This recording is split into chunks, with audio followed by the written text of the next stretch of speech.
Ladies and gentlemen, God bless you for coming today, for being here and being interested in this very heinous crime that's happening throughout our country on a daily basis. Every audience I've ever spoken to, there's always one or two that have been participants, and you are unknown. It's unknown to you because of the shame that's surrounded by it. Every audience I've spoken to, sooner or later, they come up and they tell me, or they phone me, and they come up and tell me, this is a crime that touches everybody. So, I want to give you a little bit of background, because I'm looking at you, and you look like really good, ordinary Canadians. Are you? Yes! Now, Kingston is special to me because my dad was trained here in the Black Watch in the Second World War. And he was one of the Black Watch people who went over, and his division only had 3 come back. He was one of them. So I feel very patriotic because my family and my father was extremely patriotic. And he gave a lot for his country. But I grew up on a little farm in southwestern Manitoba. And I was kind of a nerdy kid, and a kid that didn't have any money, and we had a large family. My father was always in Deer Lodge because he was ill from the Second World War. So, looking at me now, I bet you don't know that I can pluck chickens, right? And I can shoot a .22, right? So if any of you are ever marooned on an island with me, I got your back. And really, what I am is a mother of 6 wonderful children. And I never wanted to run for office. Never occurred to me. What did occur to me was to get through school, because we couldn't afford it. And we were told, my mother, who's a wonderful, wonderful woman, always told me that if you study hard and you can get out of poverty, you can get out of the situation you're in by becoming very knowledgeable. So we didn't have any money, but I landed up going through 9 years of university, and I have 4 degrees, one of them being a master's, and I paid every cent of it. And so I had to get good marks. I ran scared all the time. They think I was smart when I went through school. I really wasn't. I was scared and I didn't have any money, so I had to get those darn bursaries. And same with my sisters, same with the rest of us. So I have to tell you that first in my life is my God. I don't know if all of you here are Christians or not, but I can tell you that it's my faith in God that has allowed me to get through an awful lot. And I also know that people don't always understand that Christians are, they look at Christians sometimes out of the corners of their eyes. And we should stand proud, whoever is a Christian in this room. Because by the grace of God, we have this mission in life that I feel we have to fulfill. But I didn't think I'd be forced to do what I'm doing today, because that's what it's about. Now, who here in the audience are mothers? Oh, good, we have more than 2. Who are here that are grandmas? Fathers? Grandfathers? Who's wishing they were and aren't yet? Nobody? You all have children? Every last one of you? Well, let me tell you something.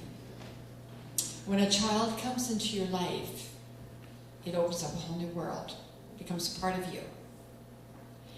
And so I became a teacher. And I always liked the hard grades, grade 9. I taught every grade quickly, and I just settled on the grade 9s. Love them. I love these boys. I have a major in mathematics and science, by the way. I'm more than a pretty face, no. But the big kids will come in, I'm 5'4" in my heels. They come in 6 foot something, and they look at me and look at Mrs. Smith and think, this is going to be fun. Math, science of old Mrs. Smith. By the end of the day, they understand who the boss is, and they learn to love math and science. Got many awards, the kids got many awards, because we had fun. And fun is very important in life. No matter what happens, you've got to have fun. Would you not agree? Yes. And believe it or not, even with this terrible topic we're talking about today, I'm hoping you're going to have fun. And I'm hoping you're going to be inspired. And I'm hoping you're going to see a vision for what you could do. Because just little ordinary me had only one characteristic, and I was willing. And let me tell you the journey it took for me to become willing. Well, as a mother, what's the most important thing in your life? Your children, right? As a father, what is the most important thing in your life? Your children. Apart from your belief, God comes first in my life, my husband second, and then my kids, right? So a lot of people are like that. I'm not the only one. Would you not agree? Who agrees? Good. I think you're all awake today. That's great. So we'll go to the next slide, and I will show you my inspiration. It's my son. And there was an article, Child Porn Investigator, A Daunting Role. Well, let's go on to the next one.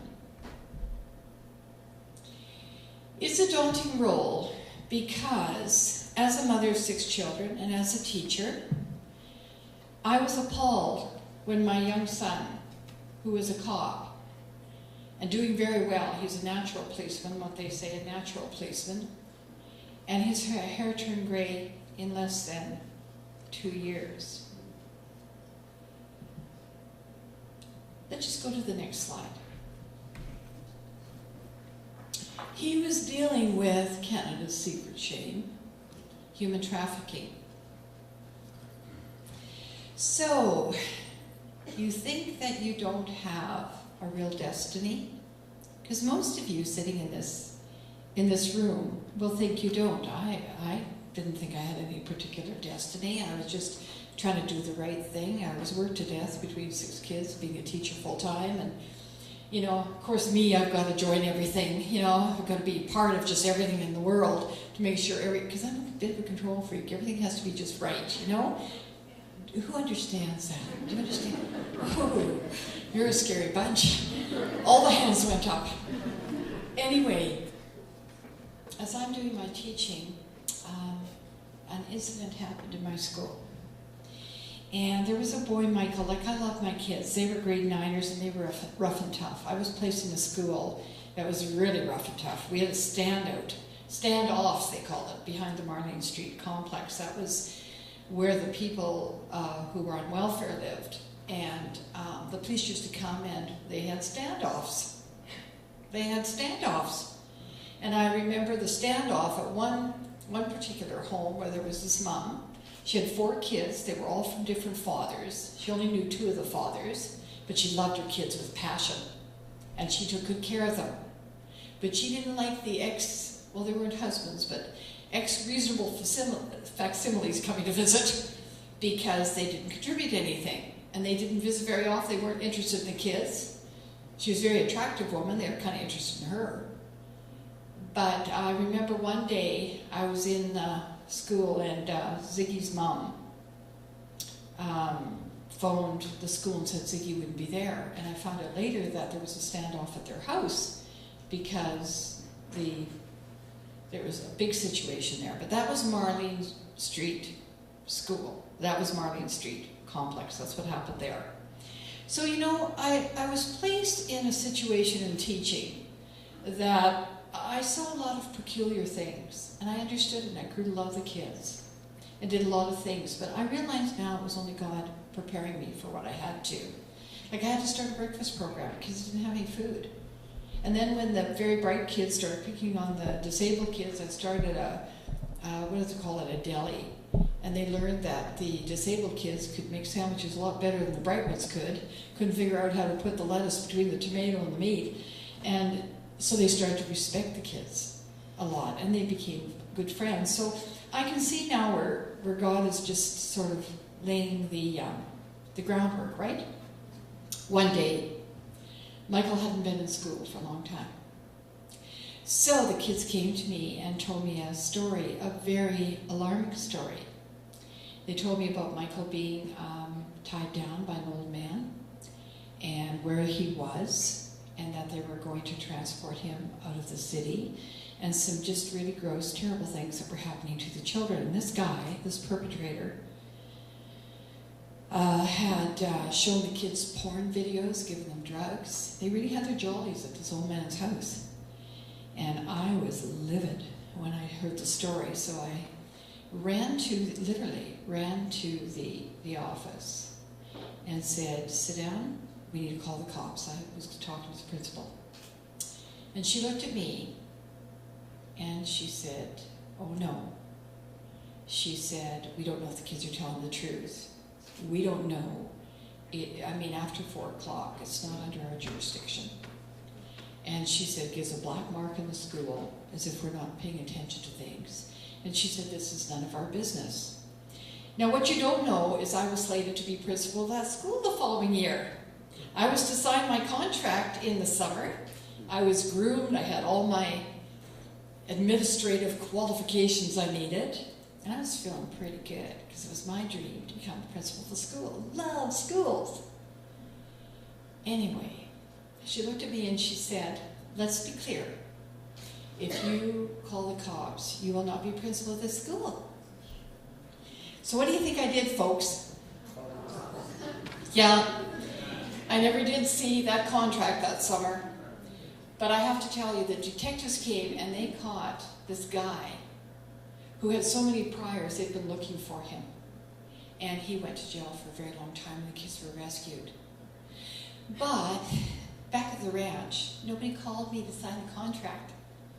So, come the end of August, I was given my assignment. You know, when you go back 2 or 3 weeks before, and you get your classrooms ready. Well, I didn't have a classroom. I had the job from hell. And they took all my math and science away. Love math and science.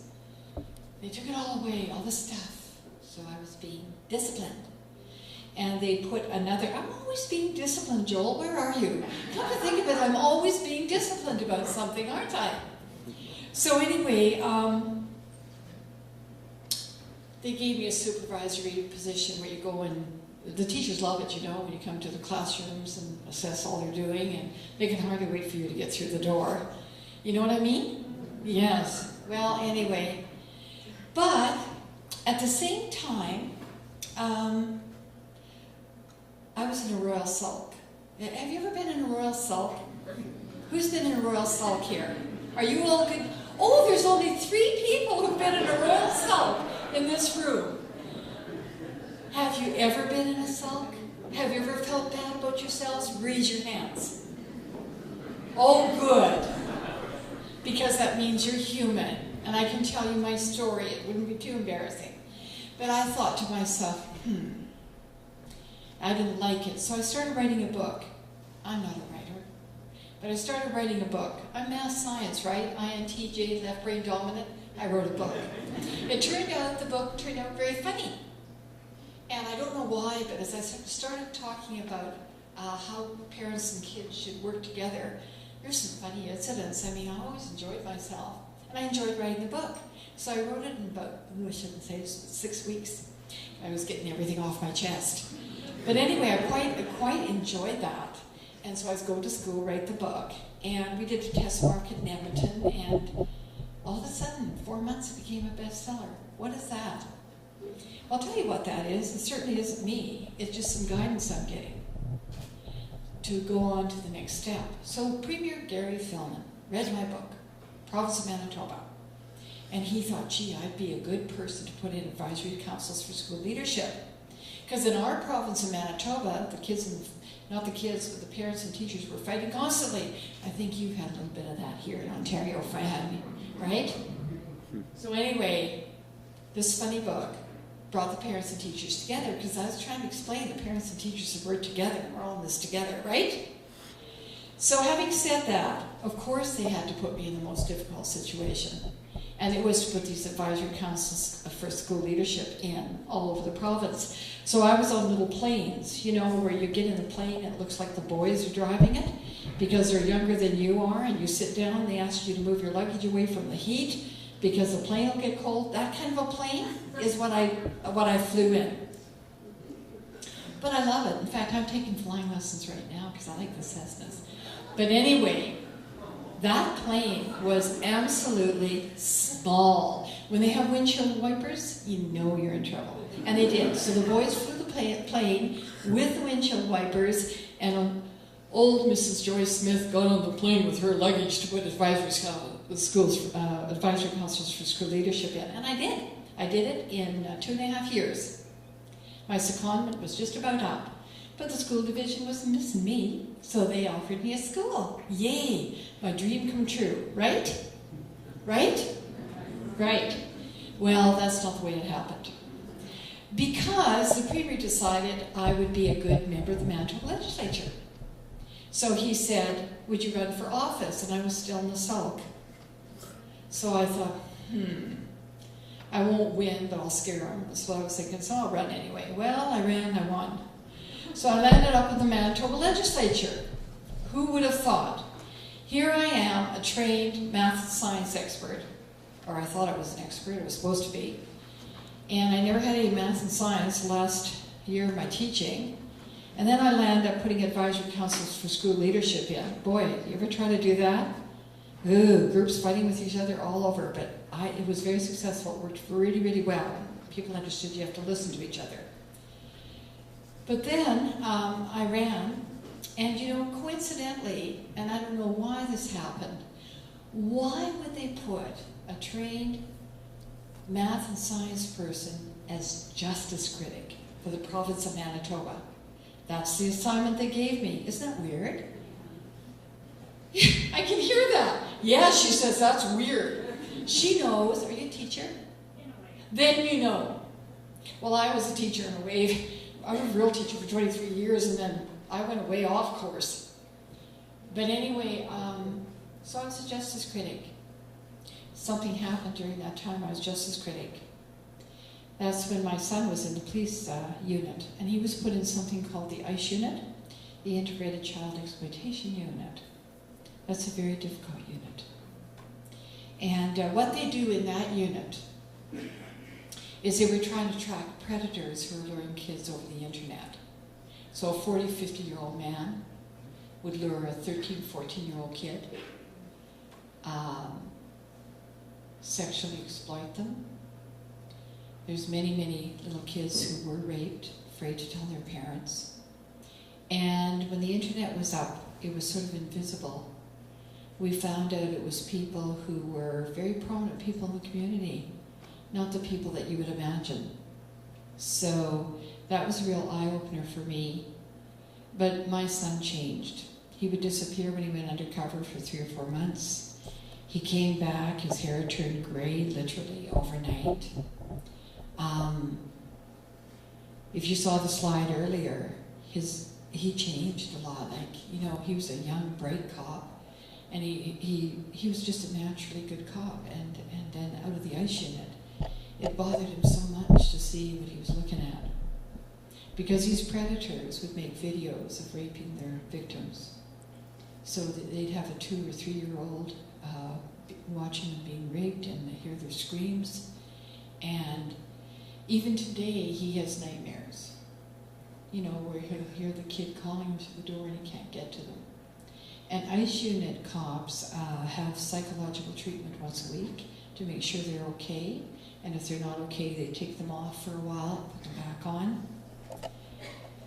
But you know what? Since I was justice critic, I had one advantage. The cops like to talk to me. Why? Because they like to have money for their units. They know it comes from provincial governments.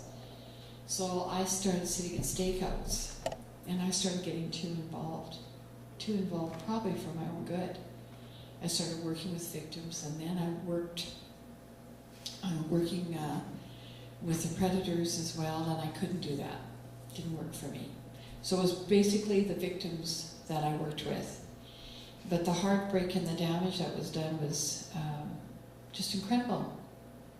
So anyway, I lost my election, and the next campaign I thought, oh good, Now finally I could go be principal of the school because I was offered a principal of another school and a superintendent, whichever one I would like, assistant superintendent.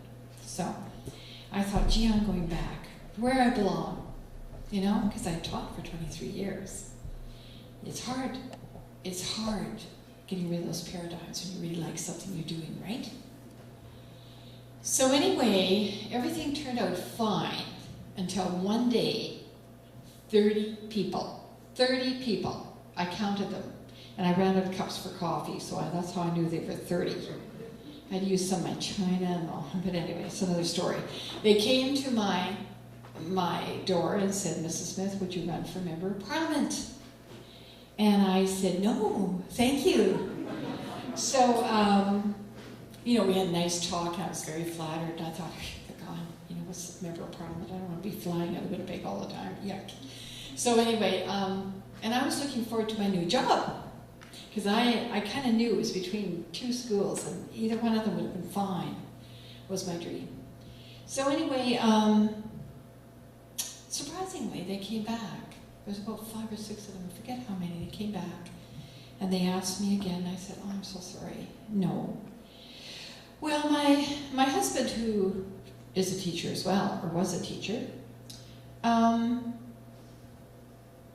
said to me, you know what, that's very unusual. People have come to the door. And he says, I know you want to be a principal. That's great. And they've come again. He says, you know, maybe we should talk about that. So he called me into the den. And that's where you always feel like you're going to the principal's office. So you sit in the den, you know, and you talk, because we have the heavy-duty talks. So anyway, he said, look, if they come back again, that's a sign, right? So I said, well, maybe you're right. Maybe if they do come back again, which is hardly unlikely, I will say yes. This is after an hour and a half conversation. Just didn't happen in 5 minutes, okay? So I said, maybe you're right. Honestly, they came back again. They came back again. So I accused my husband of calling them. But he didn't. So anyway, I said yes. So there was one riding open, and it had been a riding that didn't belong to our party. It had been there for years under somebody else, 13 years under somebody else, and so that's the riding they gave me. So I thought, well, this game is over. I'm never going to win that anyway. So when I said yes, though, something grabbed me. And I sat down with the board and I said, look, if I'm going to do this, you're going to run it my way. I run it because I need to win this riding. And I did it with a vengeance, and you know what? I won it. I won it by 63 votes. 63 votes. It had been another riding with another party for 13 years, so it wasn't easy. But anyway, I came to Parliament and I thought, good, now I'm where I'm supposed to be and I can stop human trafficking, right? Who thinks you can do that in Parliament, right? Oh my gosh, not one hand went up. Work with me, people. Right? Thank you. 2 hands went up. I was wrong. They put me as vice chair of the Status of Women. Oh my gosh, I was so delighted. Status of Women. All women. They weren't all women. But it's supposed to be women's issues, right? And I thought, whoo, stop human trafficking. Stop this heinous crime. Because by this time, I was still working with victims. I'd worked with victims ever since I started sitting at stakeouts. I mean, I can't even tell you all the things I did because it would take too long. But it broke my heart in this country that children can be bought and sold for a very low price. Even last weekend, one of my staff members in the Winnipeg office stopped when a young Aboriginal woman crossed the road and fell down. She's 15 years old, drunk as could be. Her mother had sent her out and had sold her so she would look after her mother's addiction. And I can't tell you the countless young girls from every walk of life, from daughters of cops to daughters of big business people. I've seen it. all. And in this country, I thought, whoa, status of woman, this is going to be good. Because it's women's issues, I can tell this story. So I put up my hand, I put a motion forward, and I was squashed. Absolutely squashed. Not only was I squashed, but I was laughed at as a new member of Parliament. You just don't understand. Da, da, da, da. Oh my gosh. You know, when you go into Parliament, you win an election, no one expects you to win. You go there and you think, this is pretty good. I'm in the heady halls of Parliament. 308 people run the country now. I'm one of them. Whew. So you get there and think, I can get this done. Well, that's not the way it works. And I've been there 8 years now, believe you me. That's not the way it works. So anyway, I went back to my office after I was completely slammed. And I had a big cry. And I remember I was in the Confederation building and I looked out of the window and I thought, what am I doing here? What am I doing here? And I really prayed about it and thought, gee, I've given up to be here. I thought MPs knew everything. Do you think MPs know everything? Who thinks MPs know everything? Ah! Well, I hate to burst your bubble, but they don't. But you know, fortunately, we were in a minority government. We had an election right away in less than 2 years. So I had renewed vigor because I continued working with police officers. I spent a lot of time in Israel, a lot of time in Ukraine, and other countries helping rescue kids that were being transported here to Canada. And I had more resolve than ever before. And my son was out of the ICU unit at this time, but it never left his heart. He goes around free of charge any place. You could have him out here. He tells people how you prevent your kids from being attracted by predators and being exploited by predators. So anyway, it took me that long to learn the system in Parliament, right? Now that's what you need to do. So when I came back, I psyched out.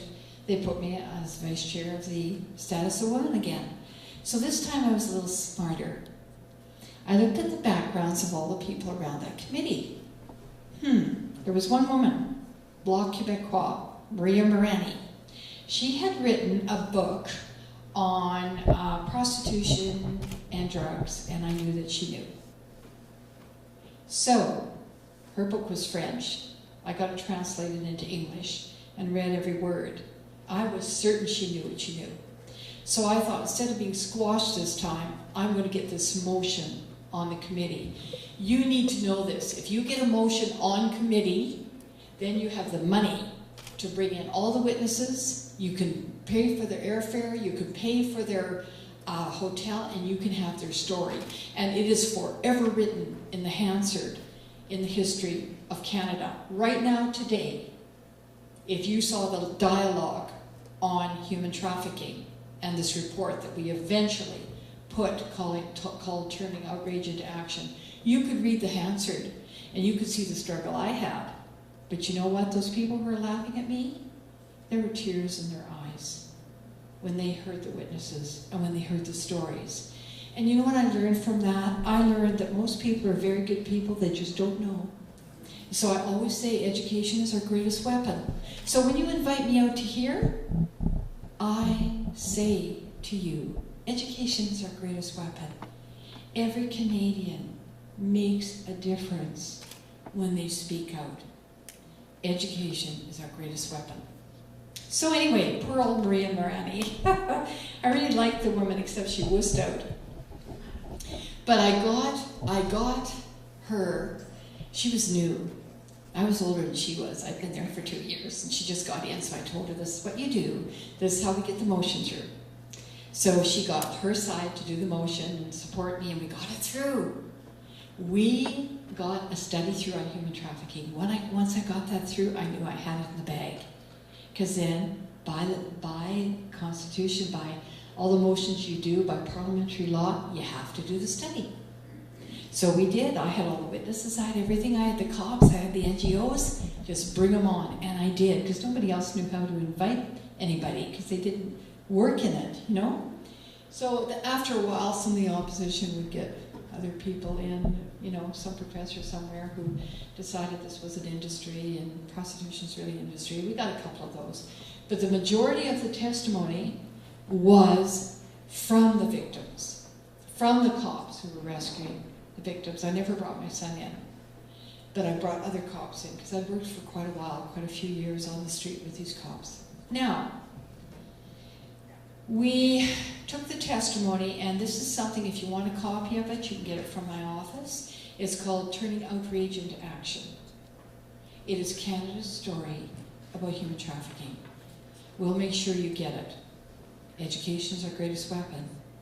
The Hansard, if you want to get on yourself, go to the Hansard when that report was being reported on and testimony was being heard. You can hear all about that as well. No problem. It's public record. And you will see the struggle and the challenges. Poor old Maria, back to Maria Morani. She was taken off the committee because she supported my motion. So she was gone.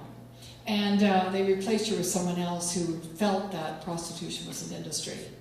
But anyway, we won everything. And that in that committee we put Turning Outrage into Action. And it also taught people on all sides of the house what this is about.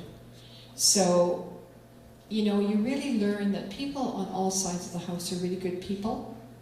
It's just they need to learn, you know? They need to learn. We're all human beings. We all bleed the same way.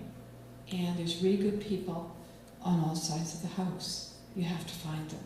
You have to teach them. So following that, I thought things were going pretty good. So I put forth motion 153. Can you go to the next one? Since 2006, I was elected first in 2004. 2 years later, the annual U.S. Trafficking in Persons Report has recognized Canada as a source transit destination country for men, women, and children. So we're officially recognized as a country that supports this heinous crime. The second one, the Criminal Intelligence Service Canada report on organized crime has testified that several street gangs are active in the trafficking in persons market. It's through that, and a number of organized crime syndicates and family-based networks recruit girls into trafficking. Why?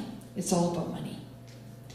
Did you know, ladies and gentlemen, it's cheaper to buy and sell a child than it is to buy and sell drugs. It's second only to the drug trade right now in Canada.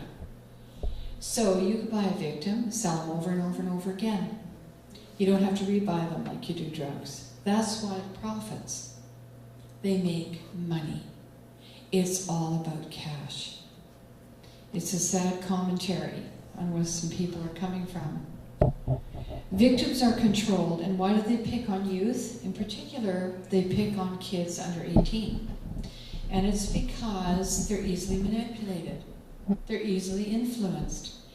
And all of you sitting here, I want to tell you how the predators work. Do you want to hear how the predators work? I want you to tell everybody how they work. They don't come on as your friends, as your enemies. They come on as your friends. They don't come on as the big bad guy. And by the way, it's not only guys. There's some women who have set up their businesses and it's become very lucrative for them. It's about money. So what they do is they give the kids anything they want.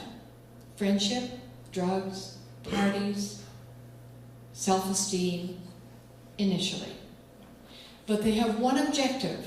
That objective is, and it's not only girls, let me emphasize that. There's more and more boys this is happening to now. What their objective is to separate those people from their support systems or networks. If it's a street kid or marginalized kids, they get them away from their group homes. They get them away from their friends who kind of look out after them. If it's a kid in a middle-class Canadian family, they like to separate them from their families and their community groups. And how they do that is the boys fall in love with the girls. And they convince them they're in love, come away with me. Fact of the matter is, they've already done a deal. The deal is with some other guys who are going to sell this kid and make a lot of money out of her. This is how they work. Then what they do, when they get them away from the support system, suddenly they're not the boyfriend anymore. They're not the friend anymore. They rape them, they beat them, and they fill them up with drugs. And they put them on the street, or they put them behind closed doors, any way that they can sell them. You probably read about Manny Picani's victim. A man who was caught. He victimized a girl, 15-and-a-half-year-old girl. She was terrified. And in her court impact statement, this young girl said, I feel I'm good for nothing but sex. What nice man would look at me? So this young girl was brutalized so much. You know, she's a very smart girl, very pretty. I work with her all the time. I just got her a new coat last Christmas, and she was delighted. But she's graduated grade 12 now. And her vision is to go into social work or do something that will help others. But she needs a little bit more time, because she still hurts very, very badly. And these predators seem to have a penchant for understanding how vulnerable these girls are. They look for the pretty ones, the vulnerable ones, the ones who need love. Tell your kids, tell your grandchildren, tell the neighbor next door what this is all about. And tell the men. We need men leaders. You know, I'm hoping to get the Nordic model into this country because it targets a market. If the men don't buy, there's no crime. It's funny how I've been in meetings, and I just want to diverge for a minute, because when I was in Ukraine, I went to a presentation at a school of my riding. And you know, you meet the parents and everything, and I was doing one on human trafficking. But just a little over a month later, I was in Luhansk. It's 30 kilometers from the Russian border. And it was pretty rough in that town, but I was working with Albina Dan, the Canadian ambassador for Ukraine at that time. And we were trying to break the cycle of the young girls being victimized by men, and men from our country. So I remember going to this restaurant. And I guess you're always led different places for different reasons, I guess. But I was sitting there, and there were 11 or 12 little girls in a corner, and this man was flipping through different pictures of them in different poses. And I recognized one of them. He was a big businessman for my riding. And I got up, I walked over and I said, you are going to see me when you get back to Canada. And my translator grabbed me. And she said, Mrs. Smith, you can't talk to him. It's organized crime. And I'm thinking, it's not organized crime. I know it's business. And then it clicked on me. Huh, yeah. He's got his jollies from the sex traffickers, and this wasn't the first time he visited. These little girls were, I think, between 10 and 14, very young. So they were in this trafficking ring. And Albina Dan and I worked very, very hard in Ukraine. But when he got back to Canada, he moved. It took him 2 weeks. I don't know where he is now. Gee, I wish he'd stayed just a little while. But then when I was in Israel, I have to tell you, over the internet, it can be so good in so many ways, because, you know, you can reach out and you can work with different countries. And You know, often people do not want to hear this story. When you leave today, people will say, I don't want to hear this story. Do you think in your wildest dreams I ever wanted to hear this story? Do you think in your wildest dreams I ever wanted to be involved in this? I didn't. I hate it. And you'll have mothers saying, oh, I can't tell this story to my sensitive little girls. Be discreet, but tell them. Tell them. Same way you tell them why they shouldn't smoke. Same way you tell them why you shouldn't get picked up by men who open car doors. Tell them. Don't make them paranoid, but make them aware. Make them aware. Because when something happens, you can never, never undo it totally. You can reclaim their lives and work with their lives. But in Israel, this lady, her name is Leela, and she kept emailing me. And what she did in Israel was, she was a mom, and she worked in the market, and she had a husband and a son. And one day she heard this young girl crying, and to make a long story short, this young girl told her of this horrendous journey where she was trafficked through Israel. And she had escaped from where she was held. It was she showed Leela where it was. It was a cage, and it had a lock on it, and she serviced men at night. But after a couple of years, her trafficker grew careless and accidentally left the lock undone. So it took Leela a long time. She said she talked to her for a couple hours because the girl was afraid the man was going to come back. But to make a long story short, this woman has rescued many, many girls who were trafficked through Israel and on to other countries. And she did an absolutely amazing job. And we conversed over the internet for so long, and then she found out I was going to Israel, so she said, I want to meet you. So I went with this delegation, and about 8 o'clock at night, it was funny because it was like clockwork. About 8 o'clock at night, I told them I was tired and I needed to do phone calls, and I thought, I'm sure they thought I was the most boring person in the world because I had an early night. What I really did was I went and changed into my jeans and went out on the streets. And Leela said, she said, I want to meet you. So we agreed to meet in this hotel. And I pictured her, you know how you picture a hero?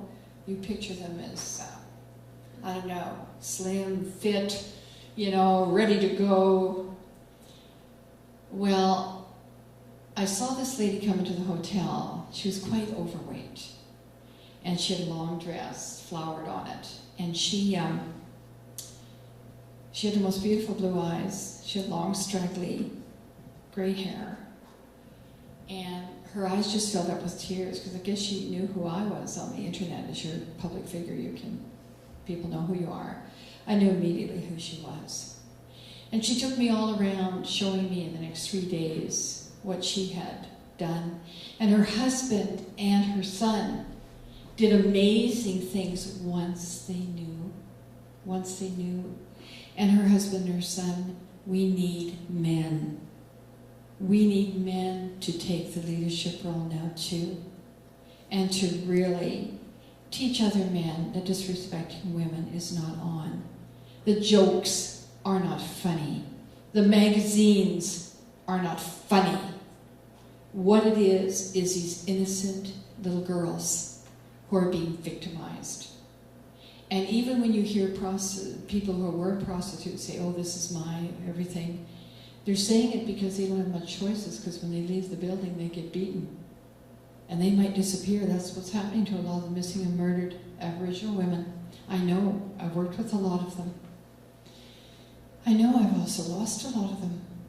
So we need to have a whole cultural thing here in Canada where we do not allow our children to be bought and sold. Let's talk about the hidden abuse. Let's talk about the Aboriginal community. I had the greatest honor of my life last year when 37 chiefs gave me the red shawl. And the red shawl is what lady chiefs wear. 2 of us in Canada got it, Michelle, Jean, and me, at different times. But I went up north, and these 37 chiefs from the reserves, rough and ready men, they don't want the women from the reserves bought and sold. They want them to be happy, and they want their reserves to prosper. They're fine people, fine people.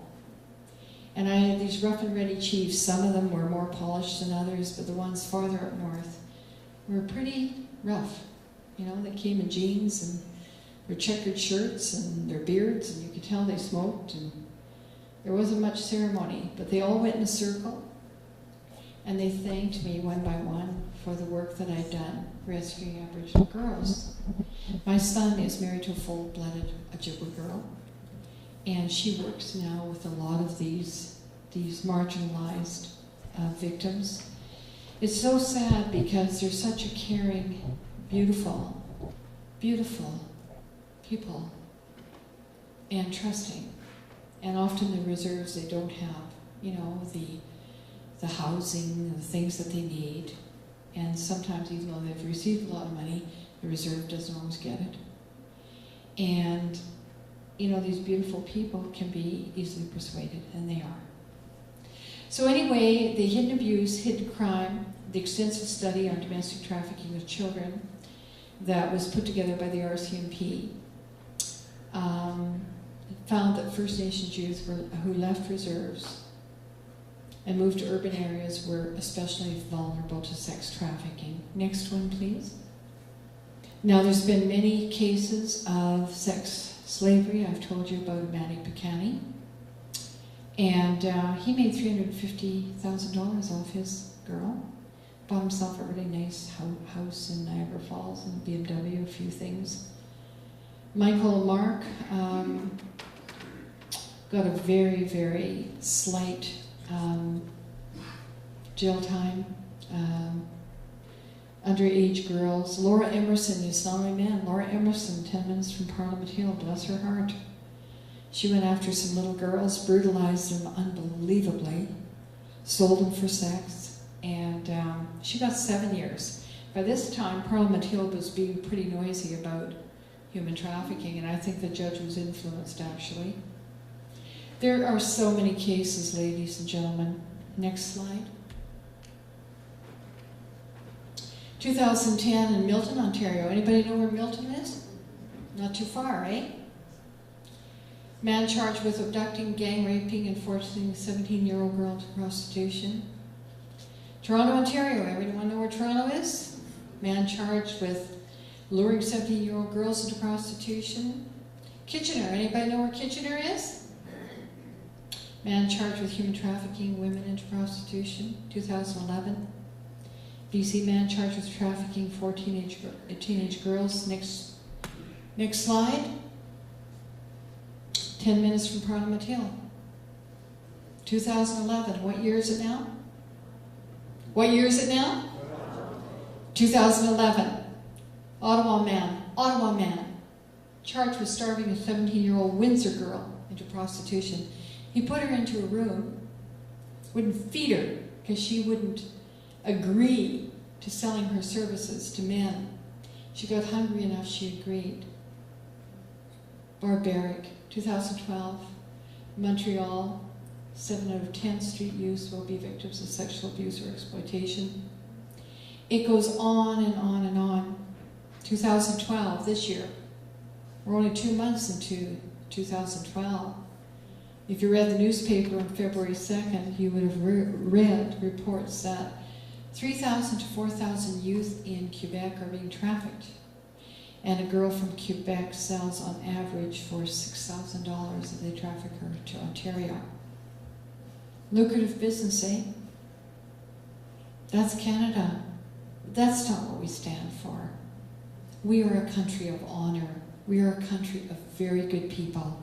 There's only a small group of people that are doing this, but they're doing irreparable harm to thousands of people. In your minds, who here honestly, in the year 2012, Who would have thought that over 3,000 girls were being trafficked from one province to the other at $6,000 a head? You wouldn't, would you? We need men to say to other men, this is not boring me. This is not something I'm going to... You know, I've heard so many comments. It's the world's oldest profession. Excuse me, change the language. It's the world's oldest crime. When you look around at your own families, and look at you beautiful people here today, you're here for a reason. You know, there's other things I could have done today. I've had a pretty heavy schedule. But you were so important to me to talk with you and share with you, and thank you for coming today and listening. It's a hard story to tell, and it's a hard story to listen to. That is why I don't sleep at night. I lost a 14-year-old girl I shouldn't have lost. I don't think I handled it right. My son keeps saying, yes, you did, Mom.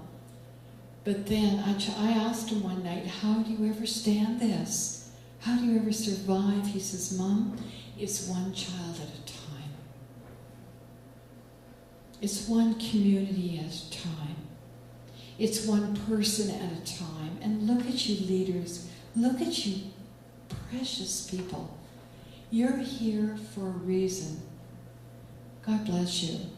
I mean that sincerely, because in Canada, our children should not be bought and sold. Would you not agree? Would you not agree? Yeah, absolutely. I'm just asking you because I want to make sure you're still with me. I put forth Bill 268. 268 is mandatory minimums for traffickers of children 18 years and under. It also covers forced labor, because there's also forced labor. And organ removal. I haven't seen organ removal, but I threw it in because I thought, you never know. I never thought we'd have human trafficking here. But human trafficking is where my bill is being used the most, although we have a lot of forced labor in this country, particularly in Alberta. Did you know that? We have one of the biggest forced labor trafficking cases happening right here in Ontario right now. Read the papers. In fact, one of the MPs who wasn't sure about this human trafficking on our side of the house, wonderful man, but this trafficking case happened about 4 blocks from his home. He's a believer now. He truly is, and he's on fire, and he's a man. Oh, you men, we need you so badly. We need the men of Canada to rise up. The first thing you do is don't make jokes. Don't make jokes about short skirts and young women and prostitutes. And don't teach your boys to do that. Don't teach your girls to tolerate it. Mothers, don't allow your girls to be involved in laughing when someone makes a lewd remark toward them. That's not on. What is on is respect and dignity. We need to respect each person individually. And it's happening to little boys too. It's not all little girls now. So we need to just make sure that the story is out about human trafficking and how dangerous it is.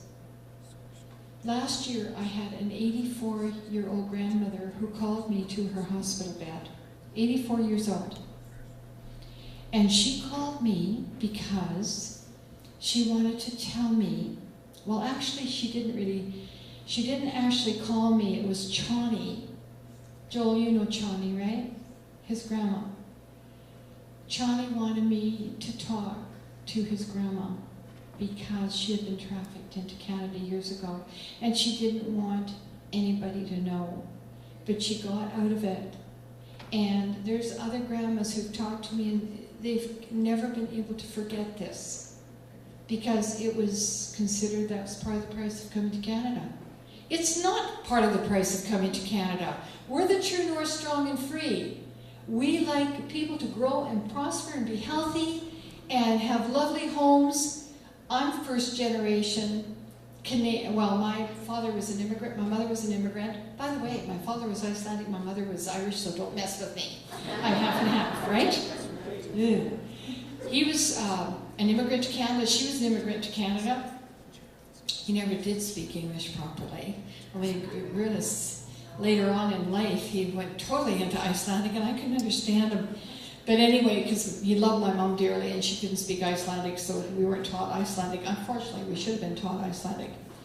But anyway, you know, there's a big price that some immigrants pay sometimes for coming to Canada, because what is happening now in our country, we have something called visas, where you can come in really easily, right? Claim refugee status.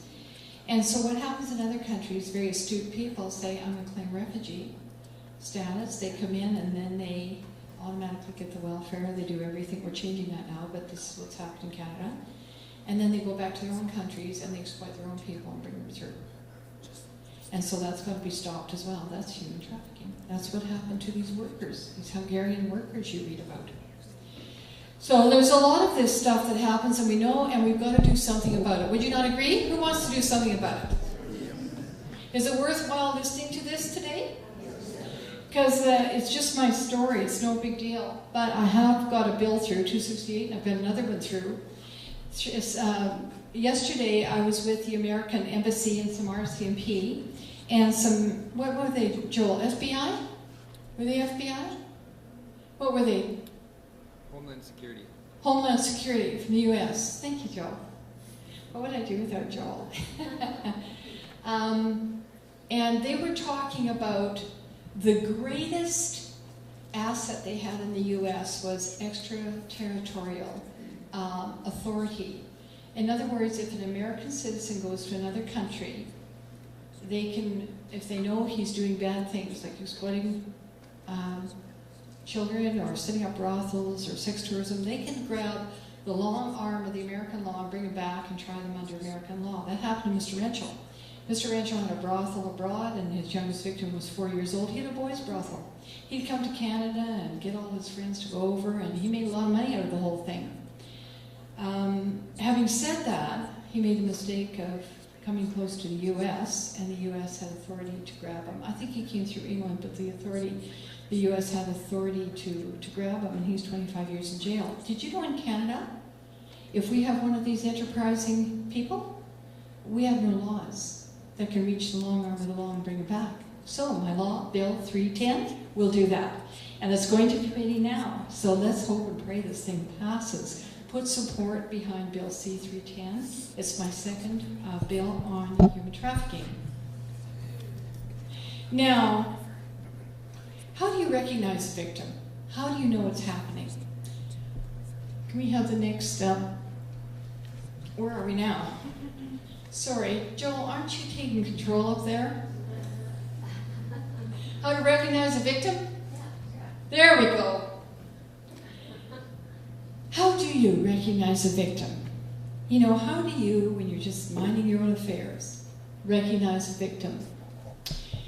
Just know that any victim is always under coercion and intimidation and victimization by the perpetrator. They are.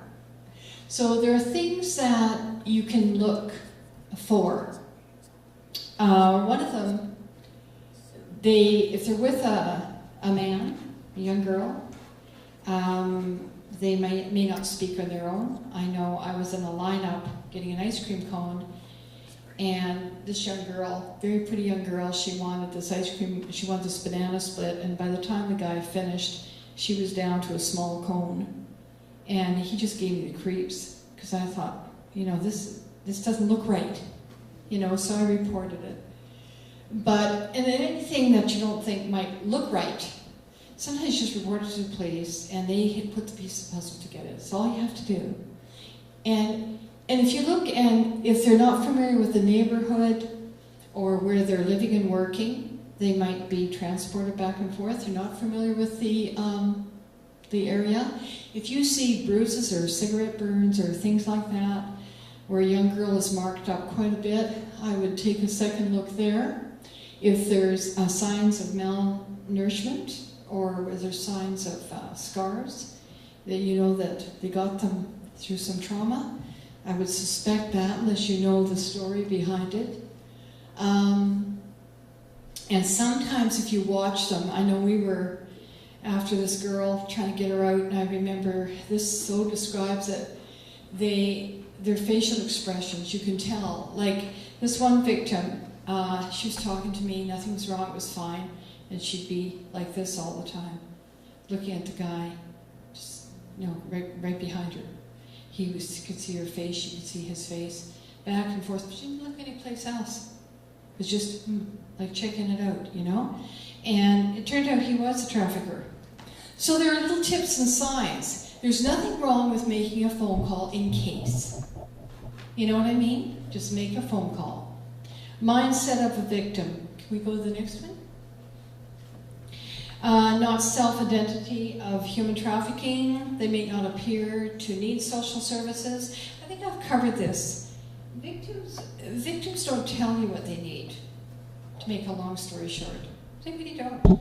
They don't pretend that they don't pretend to know that someone will help them. Often, you need to know that often her perpetrators make them fear police. There's lots of signs, like Tamia Nagy, she talks about it now, but when she was brought through, she was trafficked from Hungary. You know, she was very controlled. These victims are very controlled. But you know, I want to stop for a minute, and I'm just going to wind up in just a little while, but before we do, I know we have a few more slides. I want to go to the what men can do. What men can do. First of all, Ben Perrin and I are very good friends. He wrote a book. Ben used to work for Maltese Solberg, and he went to Supreme Court, and he teaches lawyers now in BC. But he wrote the book Invisible Chains. I would strongly recommend everyone buy the book. It's in softcover now. It doesn't cost very much. It's Canada's story about human trafficking. And Ben did a great job. Ben is a real McCoy. He's a friend of mine. We've worked together for a very long time. Secondly, men, educate others. Set up group meetings, educate schools, churches, any way you can tell the story. And in my office, I give out free kits, absolutely. If you want a kit to talk about human trafficking, just call my office. We'll mail it out to you for free, and you can use that presentation if you want to use it. And talk about role models. You know, I always admire a man who has enough self-confidence that he doesn't have to do the jokes. He doesn't have to read the dirty magazines. He doesn't have to, he's a man's man.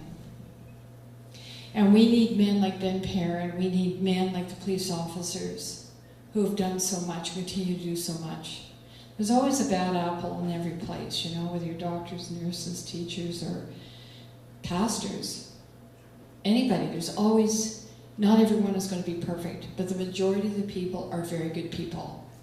And in this country, it's very good. And you know what I'm so proud of, ladies and gentlemen, is that I've brought it up to the national forefront. So people are talking about it now. There's laws there. They know about it now. Read Invisible Chains. You'll be amazed about Canada's story. It's a very good book, very truthful book. And write to our leaders, whoever you consider a leader, whether it's the Prime Minister or your local councillor. And like this today, for instance, this isn't easy to listen to. It's not easy for me to do. And I could tell you 1,000 stories, I just don't have time.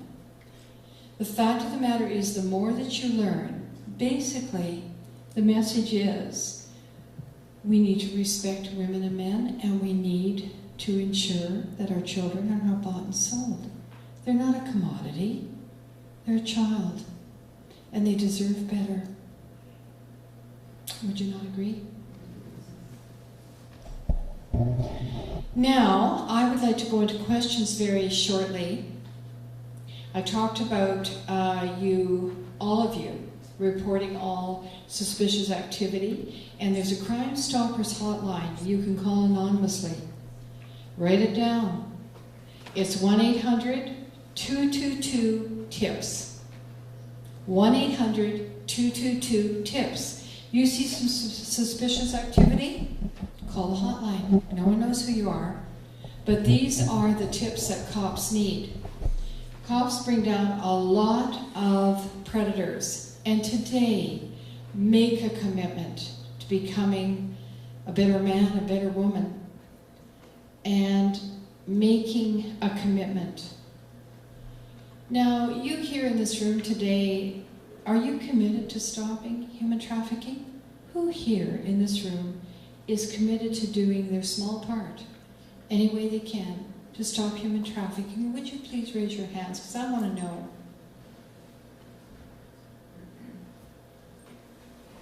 I would say all of you, from what I can see. So can you repeat after me?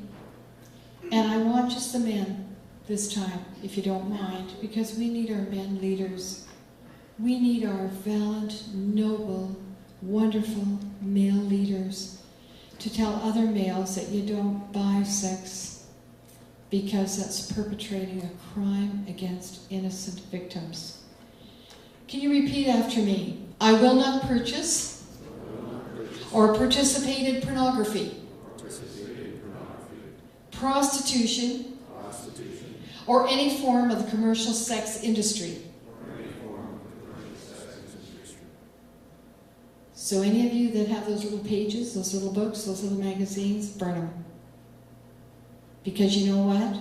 Those smiling young girls' faces, behind their stories, are the most horrendous things that you can hear.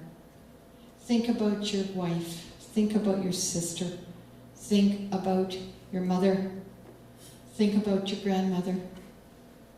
And the same with women. You want to make some money? Don't victimize other girls. They're not commodities. So everybody repeat after me if you have this commitment. I will hold my friends accountable for their actions toward women and children. Can I tell you, I was sitting in the Air Canada Maple Leaf Lounge. Some members of Parliament from all sides of the House were sitting in a circle, and they were making jokes about prostitutes.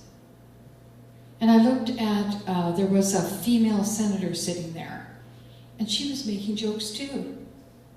And I stood up, and I said, are you crazy? In our government, we're trying to stop human trafficking. We're trying to stop the disrespect, and you're making jokes? And I said, excuse me, I will be sitting over with other company. There was dead silence.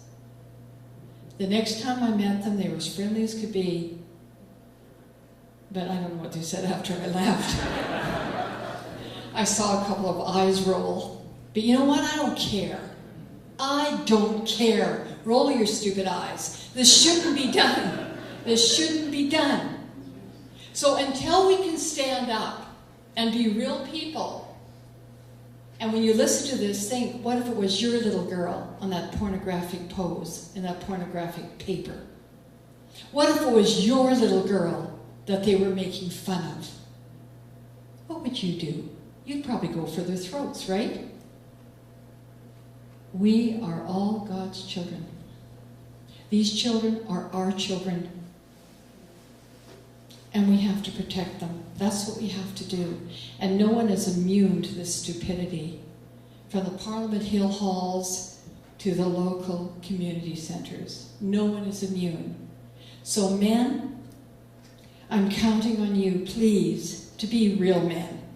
Men that can stand up and be honorable people. Not just in church, but all places. All places.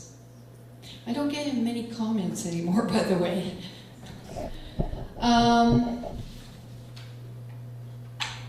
The last one. You turn to the last one. Joel, you're just falling down on the job, Joel. Human trafficking?